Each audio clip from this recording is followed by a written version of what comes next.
ഏറ്റവും വലിയ നിഅമത്താണ് മനസമാധാനം എന്നുള്ളത്, നിർഭയത്വം എന്നത്, നന്നായി ഭക്ഷണം ഉപജീവനം ലഭിക്കുക എന്നതൊക്കെ.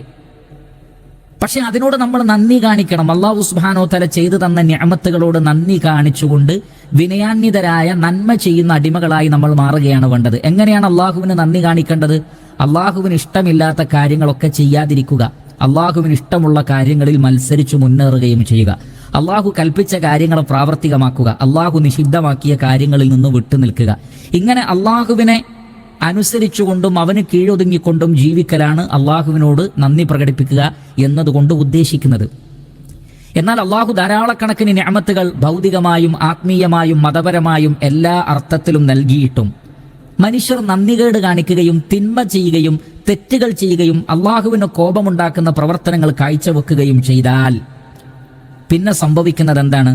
ഫഅദാഖഹല്ലാഹു ലിബാസൽ ജൂഇ വൽ ഖൗഫി.